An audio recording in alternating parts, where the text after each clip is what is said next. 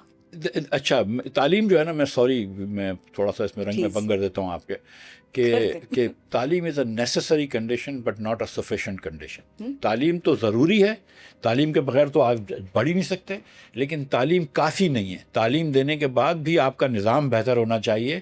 تو ورنہ تو دیکھیں نا, تعلیم تو چین میں تھی لیکن جب تک ماؤ زیڈونگ تھے تو ترقی نہیں ہو رہی تھی, لیکن وہ تعلیم تھی تو ڈینگ زوپینگ آئے, انہوں نے سسٹم چینج کیا, وہ آگے بڑھ گیا. سوویت یونین کے اندر بہت تعلیم تھی لیکن آگے نہیں پڑھتے تھے. تو تعلیم بھی ضروری ہے اور سسٹم اچھا ہونا بھی ضروری ہے. تعلیم بھی ضروری ہے, سسٹم اچھا ہونا بھی ضروری ہے. بچوں کے لیے, نئی جنریشن کے لیے بھی پیغام ہو گیا.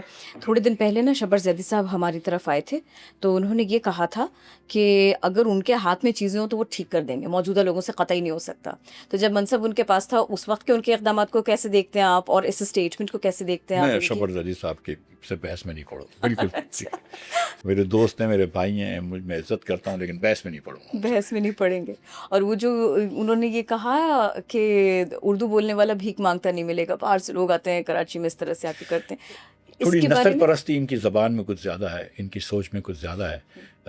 آپ نہیں سمجھتے ایسا؟ میں یہ سمجھتا ہوں, دیکھیں میں ایک اپنے آپ کو پڑھا لکھا آدمی سمجھتا ہوں, اور یہ میرا ایمان ہے کہ سب لوگ برابر ہوتے ہیں.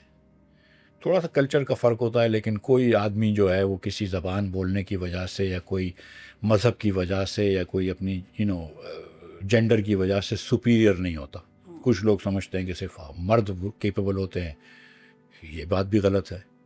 کچھ لوگ سمجھتے ہیں کہ صرف فلاں ایتھنیسٹی, جو شبر بھائی شاید اس طرف نشاندہی کر رہے ہیں کہ وہ سپیریئر ہے, میں بالکل نہیں سمجھتا ایسا. میں سمجھتا ہوں کہ سب برابر ہیں. اللہ تعالیٰ نے ٹیلنٹ کو نارملی ڈسٹریبیوٹ کر لیا ہے. اگر 200 لوگ لیں گے آپ, تو 200 لوگوں میں 10 لوگ بڑے ذہین نکلیں گے, 10 لوگ تھوڑے سے کمزور نکلیں گے, اور 180 لوگ جو ہیں نا وہ ایوریج پہ نکلیں گے, ٹھیک ہے. اب وہ 200 لوگ آپ کراچی سے لے لیں, لاہور سے لے لیں, پشاور سے لے لیں, سکھر سے لے لیں, نیو یارک سے لے لیں, فیلاڈیلفیا سے لے لیں, فرینکفرٹ سے لے لیں, وہ یہی نکلے گا. 200 میں سے 10 بہت ذہین نکلیں گے, 10 ذرا سے ماٹھے نکلیں گے, اور 180 ایوریج میں نکلیں گے. اب ہوتا یہ ہے کہ وہ ان 10 لوگوں کو یا 180 لوگوں کو اگر آپ نے تعلیم دی ہوئی ہو نا, تو وہ آگے جا سکیں گے. آپ کیونکہ تعلیم نہیں دیتے نا, تو وہ آگے نہیں پڑھتے, ٹھیک ہے. اگر آپ نے تعلیم دی ہوئی ہوتی تو وہ لوگ آگے بڑھ جاتے. تو آپ کے پاس بہت سارے ٹیلنٹڈ بچے ہیں, وہ 10 بچے جو کہ بہت زیادہ ٹیلنٹڈ ہر پاپولیشن سے نکلیں گے, لیکن آپ نے ان کو اپرچونٹی نہیں دی ہوئی تو وہ آگے نہیں نکلیں گے. تو شاید ہو سکتا ہے کسی گھر میں عورت جو ہے وہ برتن مانج رہی ہو, ٹھیک ہے, مجھے نہیں پتا کون سی زبان بولتی ہے وہ, لیکن کیونکہ اس کو اپرچونٹی نہیں ملی تو وہ آگے نہیں بڑھی. میرے والد جو تھے وہ سیٹ تھے, بڑے شہر میں رہتے تھے, مجھے اچھی اسکولوں میں بھیجا, مجھے کالج میں بھیج دیا, تو میں تھوڑا سا آگے بڑھ گیا, میں نے اپنے بیٹے کے ساتھ یہ کر دیا. لیکن ایسے بہت سارے بچے ہوتے ہیں کہ جو بہت قابل ہوتے ہیں لیکن ان کے باپ کے پاس پیسے نہیں ہوتے تو وہ آگے نہیں بڑھتے. تو یہ اس طرح کی سوچ جو ہے نا, یہ میں نہیں سمجھتا کہ صحیح ہے. Thank you so very much کہ آپ آئے, آپ نے ہمیں وقت دیا. اور بھی بہت سارے موضوعات ہوں گے لیکن آپ وعدہ کر کے جائیے کہ آپ دوبارہ بھی آئیں گے. یہ بالکل سر, میں آپ کی جو یہ جگہ ہے یہ میرے گھر کے بہت قریب ہے, تو میرے لیے آنا بڑا آسان ہے. بہت شکریہ. Thank you. Thank you.